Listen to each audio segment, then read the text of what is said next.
Hi everybody, this is the first of the ZFL Season 2 explainer videos. Guess what? I've got another PowerPoint, would you believe it? The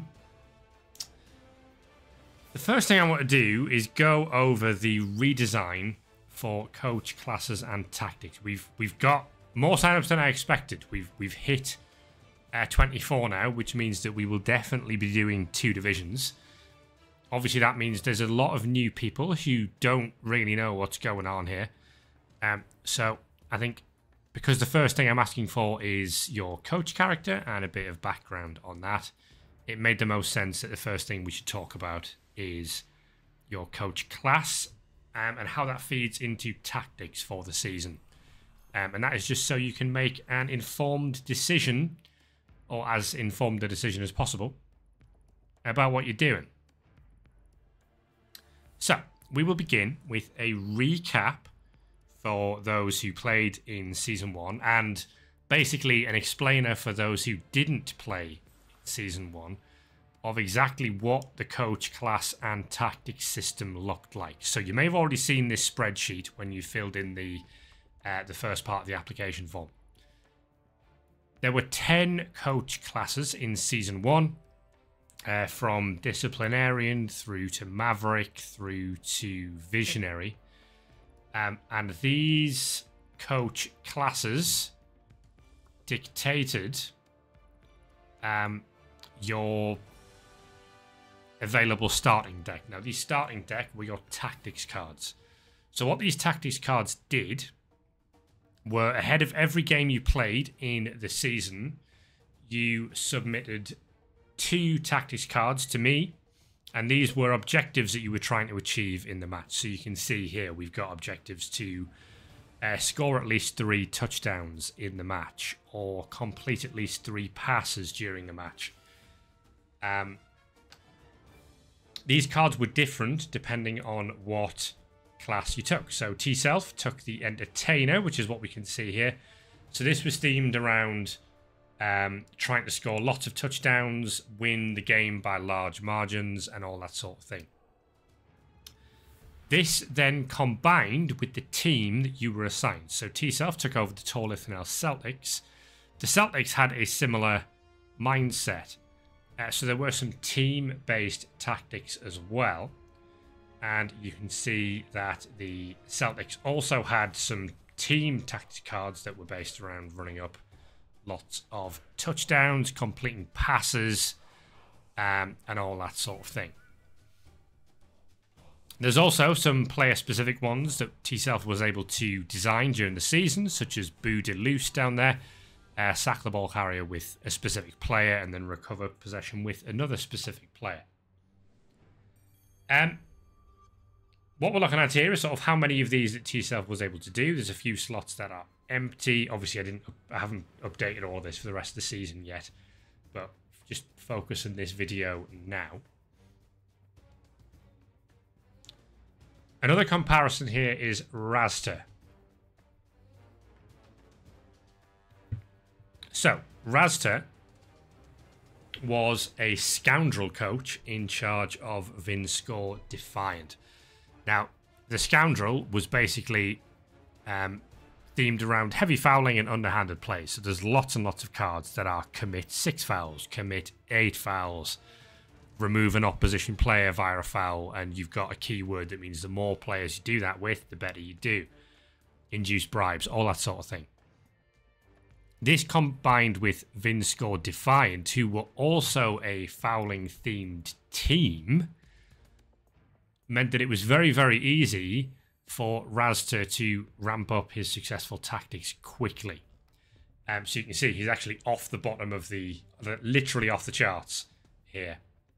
He succeeded so many tactics over the course of the season, and that's because every week he was able to play cards like commit at least 7 fouls and remove an opposition player via a foul, which have got very clearly a lot of symbiosis between them. They are 2 tactics cards that are trying to do the same thing, so it was very easy to do.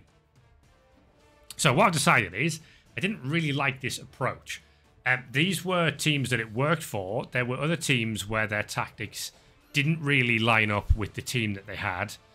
And also, some of the classes like the Maverick, all of their tactics cards were just way, way harder to achieve than the Scoundrel, for example. So that made things a bit unbalanced. It meant that Razda was able to level up really quickly, and coaches like Glava weren't able to do so, which feels bad. So we're going to change it. There you go. That's your history lesson in 5.5 minutes. Issues, as I say, unbalanced. Very difficult to make classes that were balanced and felt sufficiently different. It was hard to predict what you might do. So you might have a tactics card that was caused to casualties in the game, which is great, but it's, you know, you can theme that, or you can play that around, okay, well, I'll play it against a team that's armor value 8+ rather than armor value 10+. But it's still hard to actually know that you're going to get those casualties. And there was lots of other things that made these things hard to predict when they might work, and there were scenarios where people were locked out of tactics. Also, bad cards were completely avoidable. So each class had a selection of cards that weren't very good. But as we went through the season, it turned out it was really easy for coaches to just go, well, I don't like that card, therefore I'm never going to play that card. I'm just going to find a way to not play it. Which meant that the supposed downside of those classes just never came into play. More issues, yay. While I definitely liked the theme of all of the current classes, some really lent themselves more easily to tactics cards than others. So an example is the Disciplinarian. The idea of the Disciplinarian is it's a coach who's really strict with their players. The players almost respect him through like fear rather than anything else. But the more I thought about it earlier this week, the idea of simply being strict wouldn't really define how a sports coach would actually set up their team to play. That's not really a thing. They could have a strict personality type, sure, but they wouldn't go onto the pitch and tell the team to be strict. It doesn't really make any sense. So we have a new approach for Season 2. I'm saying a new approach rather than the new approach, because I think saying the new approach somehow implies that this is definitely the right thing to do, and I quite simply don't know if that is the case or not. But we're about to find out, aren't we?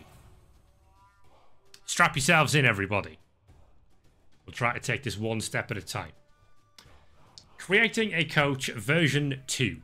When you create a new coach, you will choose one class from each of 2 categories, and existing coaches will be able to respec here. So, you're actually combining 2 separate categories of class here. We have personality and we have philosophy. Alliteration is good. Your personality of your coach will grant your coach specific abilities and tools with which to handle RPG situations. So your personality, you can think as the out-of-game RPG side of your coach. And your philosophy will determine your in-match game plans.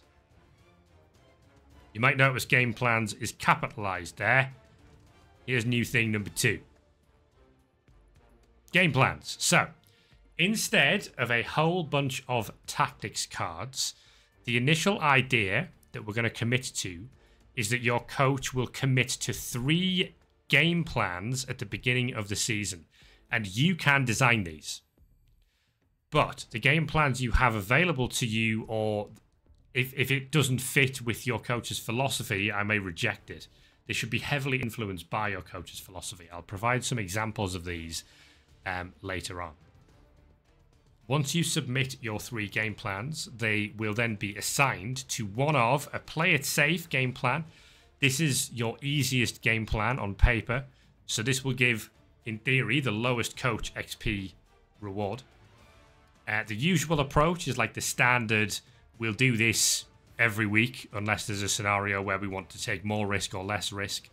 And then there's, of course, the high-risk approach, which is, in theory, the hardest strategy and with the highest coach XP reward. Now, easiest and hardest are very subjective terms because easy and hard could change depending on the opponent.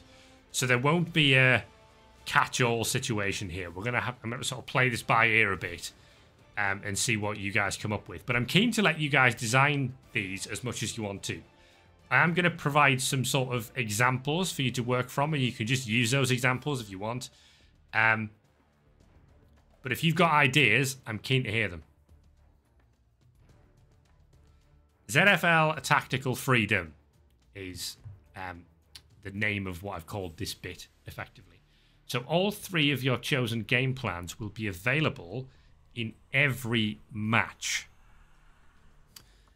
Gone is the idea of picking 2 tactics cards for a game and saying, right, I am now limited in my tactical options. I must choose this and achieve this, or I simply won't achieve my tactics in the game. What we're offering here is tactical flexibility. So you can attempt, if you want, to achieve all of your chosen game plans in a game. But your coach will only earn coach XP for the hardest game plan that they are able to complete on that list of 3 that we mentioned before. So if you completed your easiest and hardest game plan, you would be rewarded for the hardest one only. This is to stop people making 3 game plans that are all very achievable and then ramping up that way. But of course, if you make them easy, you'll get less reward for that. You will also get a coach XP multiplier if you win the game. So succeeding tactics and winning is better than succeeding tactics and losing.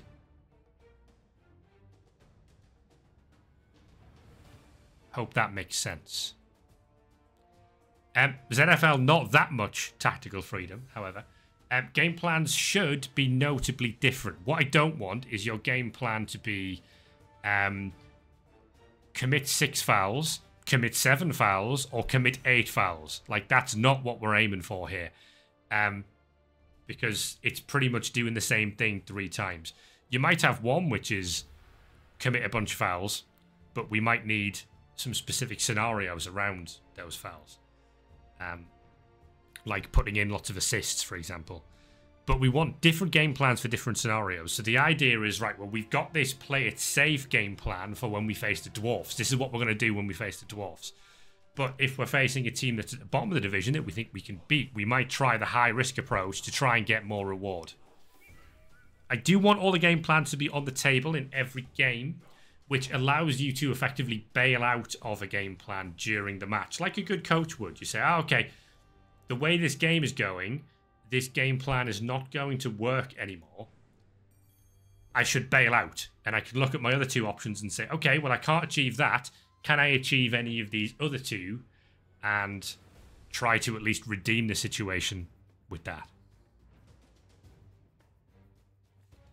This is a similar theme to something that I mentioned in the ZFL show when we did the season review. After your coach successfully completes a game plan 3 times, they will be considered to have perfected the game plan.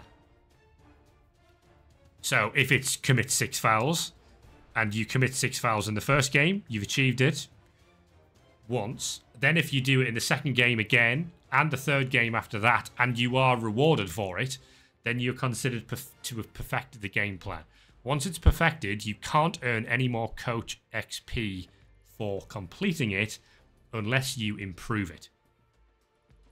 So improving the game plan involves adding additional qualifiers, stretch goals, complexity, anything that makes it more difficult to achieve than it previously was. So if it's commit 6 fouls, this could be commit 7 fouls or commit 8 fouls, but that won't give you much additional reward. You could do things like commit 6 fouls and avoid getting sent off.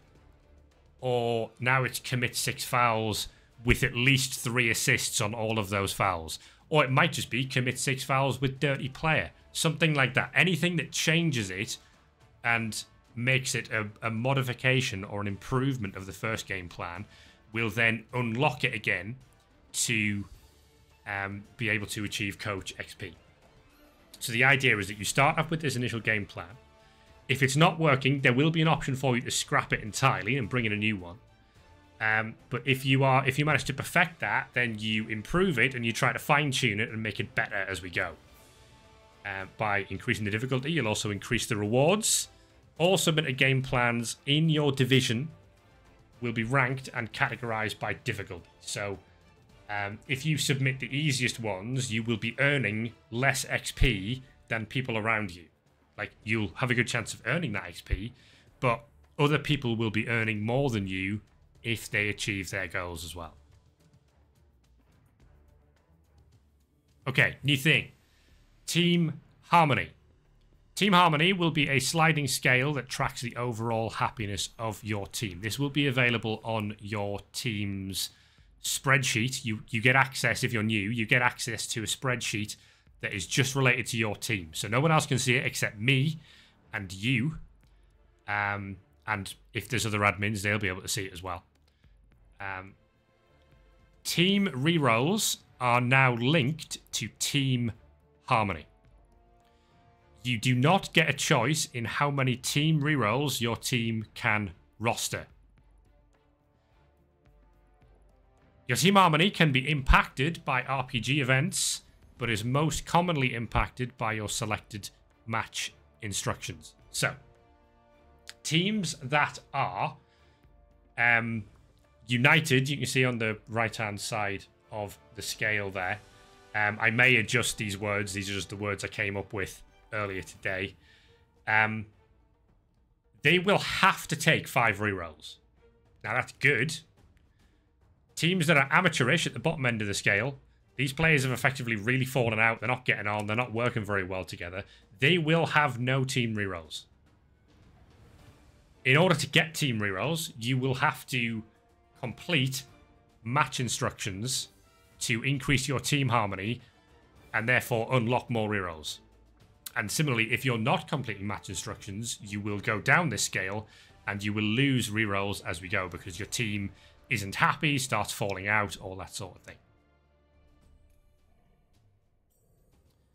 So, match instructions are in addition to your game plans, and these are opponent specific. So you'll get these every week depending on who your opponent is, and they'll appear in your spreadsheet, so always be checking that spreadsheet. If you fail these match instructions, you might get, say, 4 or 5 to choose from, and then you select 1 or 2 that you want to do in the game week. You must select at least 1. You may select 2. If you select them and then fail them, that can negatively impact your team harmony. If you succeed them, it'll boost it. So the idea of these is that your backroom staff, your team, who've all been working together on the training ground, have been speaking to each other, and they've come up with ideas for how they could win the game or things they might want to do. There might be a particular grudge they hold against an opposition player. If you choose to make that match instruction part of your overall game plan for the match, and it works, the team will be happy with that because, hey, they came up with an idea and the coach went, hey, I trust you. That works. That's good. The team harmony will go up. If you select a match instruction and then fail to achieve it, the team will go, well, we told you to do this and you didn't do it. So that's a failure, and that will negatively impact the team harmony. You can also suffer team harmony penalties for ignoring suggestions or requests from your players. So if, for example, as I mentioned, a grudge, you might have a scenario where, you know, this player injured 3 of our players last season. We want to go and get him. If you ignore that suggestion or request, then the team might not like that. So it would tell you in the match instruction when you see it, if you ignore this, you will automatically take a team harmony penalty of this number. I'm still to work out exactly what the scale will look like, but that's to come. Each potential match instruction that you will see will detail the match-based objective that must be achieved. So that might be knock out or injure or kill this player. The team harmony and or coach XP reward for doing so. Some of them might give you coach XP. Some of them will just give you team harmony. Some might give both. There will also be penalties for failure or penalties for not selecting the instruction or both. If relevant. Don't think that'll be relevant. And the last one, also if relevant, any modifiers based on the result of the match. So it might be if your players really want to get revenge on this specific player, they actually don't care whether they win the match or not, as long as they do that. So there wouldn't be any modifier based on the result of the match there. But there might be some things that come through that are like, well, we want to do this, or we think we should do this, but it only really makes sense to do this if we also win the game. So there would be a modifier based on the result of the match as well. It'll be specific from tactics card to tactics card, or match instruction card, I should say. Other thing to say, in Season 1, obviously we revealed the game plans as part of the ZFL show so that the audience knew what was going on. That's the tactics cards that were chosen. Now, the overall game plans will not initially be revealed on the ZFL show. Other teams will need to work out what you're doing. In theory, you should have some consistent tactics that you're trying to pull off. And then once other people can get wind of that. Now, as it says there, once you perfect a game plan, it becomes harder to keep it under wraps. Pundits and analysts would have worked out what you're up to, and then the game plan will become public knowledge. So if your game plan is commit 6 fouls and you perfect that, everyone else will learn that one of your game plans is to commit 6 fouls. They have that information about your team. But if you make an improvement to that game plan, that improvement would not be revealed until that revised version is also perfected. So if you took commit 6 fouls and made it, I need to commit 6 fouls and not get sent off for any of them, other people wouldn't know the and not get sent off for any of them part. Obviously, some of it might still be easy for other people to work out. Some of it might be more difficult. It's up to you how you design your tactics. Match instructions may be revealed on the ZFL show as part of the match preview before your game replay is shown. So much like the team news and tactics part of the show in Season 1. So there could be a variety of reasons for this. And any that are revealed would be revealed with the intention of adding to the narrative of the match. So it could be, as I've mentioned before, the grudge. A player might do a press conference that says, right, we have decided and we've agreed that we're going to go and get this guy. And that's what would reveal the match instruction before the game. It wouldn't be revealed to... I don't know yet whether it'll be revealed to the opponent yet or whether it'll just be revealed on the show. But I'm still to work that part out. Any instruction that might hint towards your game plan would not necessarily be revealed unless it was necessary to do so for any reason. And you also won't have to submit your game plans to me before each match, though you will need to let me know which match instructions you have selected before you play. Okay, here are some examples then. These are the available classes as a starting point for philosophy. Now, if you come up with another idea that's slightly different to some of these, do let me know and we can discuss it and try and make it a thing. Like, this isn't strictly these 7 that are about to come up. If you have another idea, by all means, let me know, and we'll go from there. I think it's 7, anyway. It might be... One of them might be 7, one of them might be 6. I'm aiming for 7 and 7. So, the entertainer becomes a philosophy now. Entertainers love their teams to play fast-paced, attacking Blood Bowl, which is both pleasing on the eye and pleasing to the crowd. Scoring touchdowns is the name of the game, and entertainers coach their teams to run in as many of them as they can. So some example game plans here. The key thing for an entertainer would be game plans that force you to score quicker than an 8-turn stall if you want to achieve your game plan. So these top 3, for example, score a touchdown within 2 turns of the ball being kicked off by either team. If you achieve that on an offensive drive or a defensive drive, then that would be achieved. Similarly, you could have an option for score a turn or touchdown within 4 turns, score a touchdown within 6 turns. The important thing here is not allowing an 8-turn stall, because that's not what we want to see from entertainers.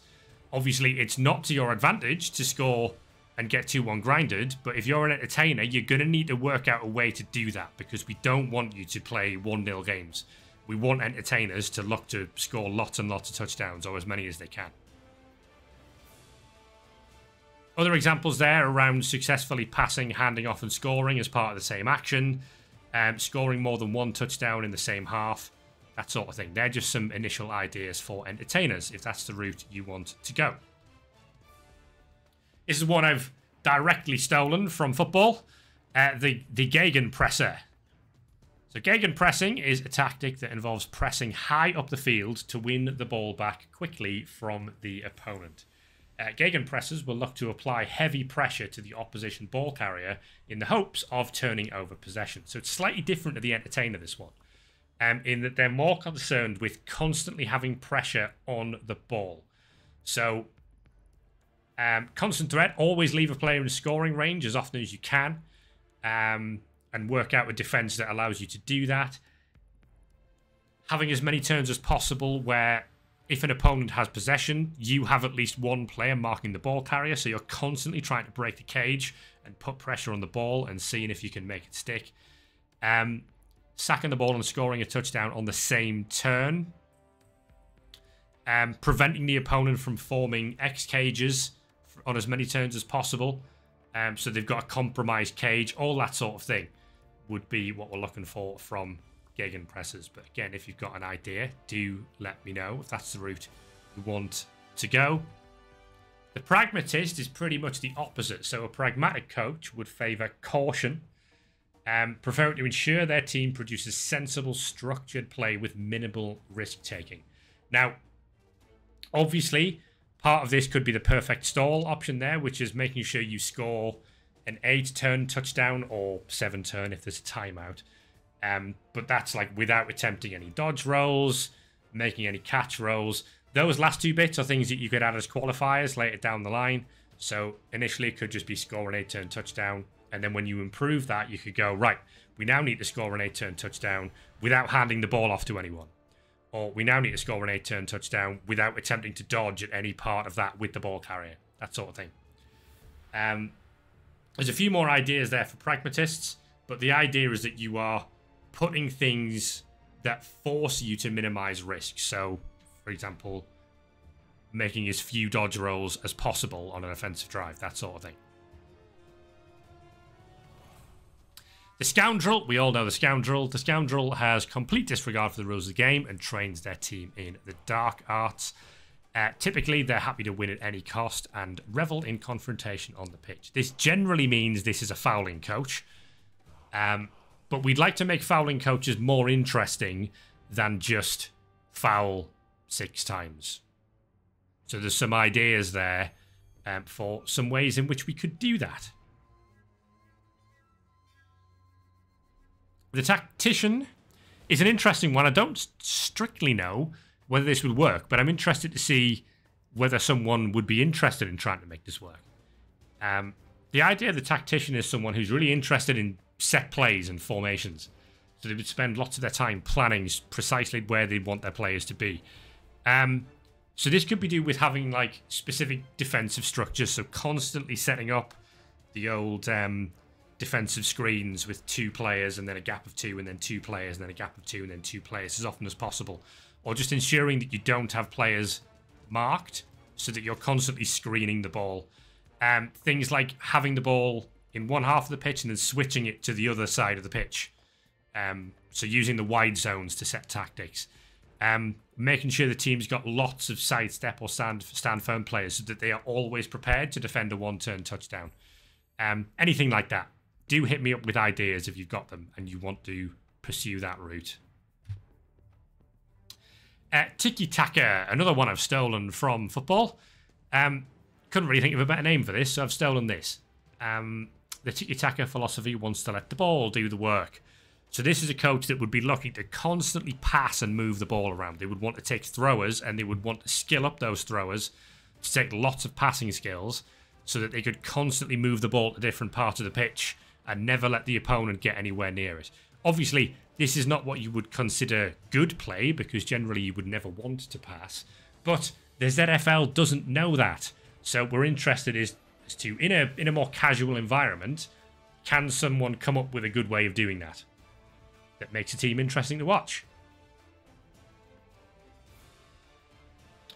There you go. I think that was just 6. I'm aiming for a 7th. It'll be on a document or a spreadsheet somewhere once I've come up with one. Personality classes. This is the more RPG side of things now. So you're going to see lots of the stuff that were classes in Season 1 again here, but just tailored. Each personality class will start with a specific ability, which we'll come to as we go through these. So the disciplinarian is first.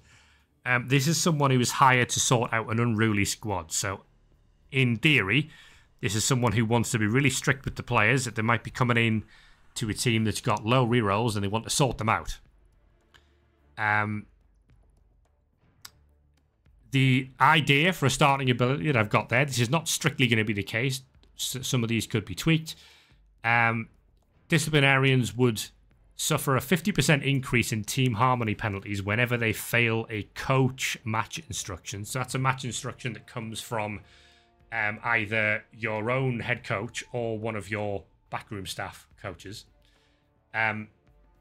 But a disciplinarian does not suffer any team harmony penalties for ignored instructions. So if you were to ignore the team's request to kill this player, the team are like, we want to really, really kill this player. And you go, no, that's a stupid idea. Stop getting distracted. That would be where I'm looking for a disciplinarian to function, if that makes sense. So you're kind of saying to the team, right, you're going to do what I say, and you have to like it or lump it. But if that goes wrong, you are increasing the risk of the team falling out with you because they don't like what you're doing. There's probably still some tweaks to be made here. A disruptor. So the disruptor's main strategy is to stop the opposition effectively implementing their own game plan.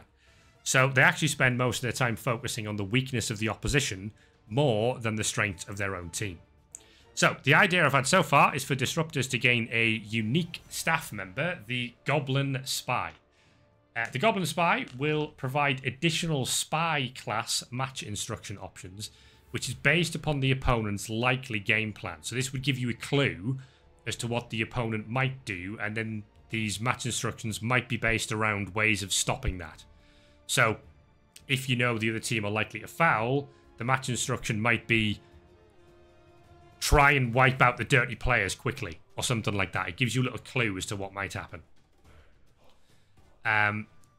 Disruptors would suffer additional team harmony penalties should they fail a spy class match instruction. And the sort of theory or the motivation behind that is that the team would actually like you to maybe focus on some stuff that they're good at rather than constantly focus on trying to stop the opposition.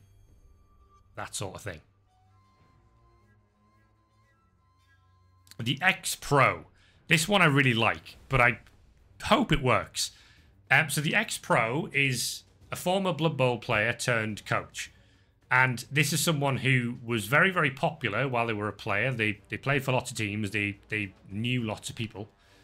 And they therefore have a seemingly an army of admirers from within the sport. These admirers are really, really good at convincing the world that the ex-pro coach is absolutely brilliant, even if all evidence points to the contrary. Now, there are a few of these in football, brackets, soccer, which a football website affectionately coined the term a proper football man for them. It was something that was regularly banded out by pundits and whatnot. The idea that someone is a proper football man. So we've got a proper Blood Bowl person. There would be a unique ability or action that an ex-pro coach could take, which would be to ask for a favor. Should the ex-pro ask for a favor, they can do this if they ever suffer a team harmony loss from a match instruction. instead of taking that team harmony loss, what they could do instead is ask for a favour from one of their sort of other ex-player friends, and that old friend or colleague will dutifully go and do a TV interview or something like that, maybe a Bloodlines interview, where they talk about how great the ex-pro coach is. What that would do is temporarily negate the team harmony loss. So if you were due to take, I don't know, team harmony of -5, that -5 would instead be stored on the favour. So you don't take that loss, but the favour comes at a cost. So it could be some sort of request for from that old friend or colleague. They might want you to give them some gold out of the team's treasury, or they might have their own opinion on what you should do. They might say, right, I want to see your team do this in the next match. You now have to do that in the next match. It would force you to take a match instruction next time round. So it gives you this option to call in favours to avoid team harmony losses. But if you ever then fail to complete the demand on that favour,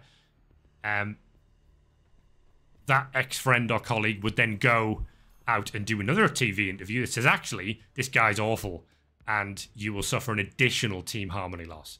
So that one is potentially interesting. Whether it works or not, who knows? We're throwing some ideas at the wall. We're going to see what sticks. The Maverick returns, wanting their team to be on the edge and to be as tactically unpredictable as possible. The idea being that you never quite know what a Maverick will ask their team to do, because half the time they don't know if it's a good idea themselves. That's familiar. The starting ability idea I've got is that the coach-based match instructions from your backroom staff may carry the Maverick tag or something like that. These match instructions would reflect a high-risk, high-reward strategy, like the latest unusual idea from the Maverick for dealing with this game.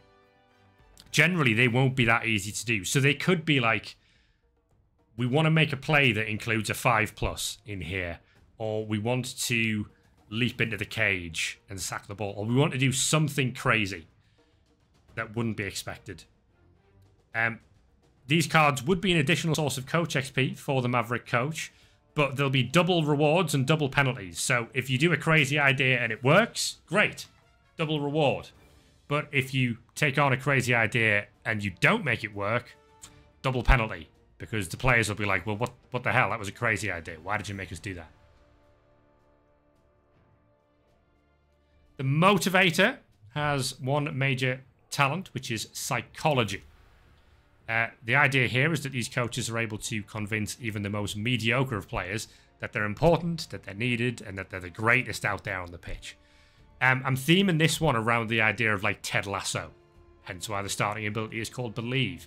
So the rough idea at the moment is that if the Motivator ever listens to the players and takes an idea from the players and succeeds that match instruction, they get a 50% increase to the team harmony bonus that they would get from that. So the Motivator can do great things with team harmony, but potentially motivators might not be as tactically astute as other coaches. So it might be that they take longer to level up, or it might be that there's some other, I need some other negative side of the Motivator, which I'm still working on perfecting. It will definitely be a category though. Okay, another interesting one, which I think works better in this format. We have the relegation specialist. So this is a particular brand of coach that exists in football, soccer, if you like. A coach that comes in to, quote unquote, do a job. The team is struggling. They're not very good. They're about to be relegated. They sack their coach and they bring in this relegation specialist who is designed to basically look at the team and work out exactly what we're going to do to get enough points to survive relegation. And that person's going to come in and fix it. It's a quick fix solution. Now, the problem that relegation specialists generally have is that they're very good at doing that, and they'll keep the team up in the division and they'll not get relegated. But then the moment the team wants to progress further, the relegation specialist does not have the skills to achieve that. So they end up out of their depth, and then they end up getting fired, and the team goes for another coach, and the relegation specialist, there's always a team that needs saving from relegation, so they'll find another job somewhere else. The idea I've had to try and apply this to the ZFL is that the relegation specialist match instructions options that you get would be very, very straightforward to achieve unless one of two conditions apply. If at the beginning of the game round their team is in the top 6 positions in the table, or if team harmony is harmonious or better, so that's one of the top 2 on the scale. If at least one of those 2 conditions did apply, then the match instructions will suddenly become overly complicated and hard to achieve. This is the part of the relegation specialists' time in charge where they are now beginning to believe that they can take this team to the next level, but they are going to start overcomplicating it and making it really difficult for themselves. So eventually it'll all go wrong. So it kind of sets an upper limit on how much the relegation specialist can achieve. I don't know whether anyone will ever want to take on this sort of coach personality. But the idea is that you would never actually be in the running for trophies. You would constantly be moving around teams trying to save them from relegation and see if you could do that. And the reward you would get is you can quickly come in and do some very basic things to restore team harmony quickly, but they will be ill-equipped to stay with the team for a long time. It's there if anyone wants to take that on as an interesting coach class. The final one is one that a few people already have, which is the Visionary. The Visionary would look at their Blood Bowl team and see not only where they are now, but where they're going to be in 2 to 3 seasons under their tutelage. So they've constantly got a big, grandiose plan for the team. The ability here is called Magnum Opus. When the Visionary first joins a team or at the start of a new season or something like that, they must set a Magnum Opus. This is a long-term target for the direction of the team. So think player development targets, etc. I'm not going to be very strict on this. I'm going to let the Visionaries set their own visions. What I will then do is attach a time limit to it. So that will be the number of matches played before the stated goals must be achieved. And there'll be like a minimum, and stretch goals beyond that.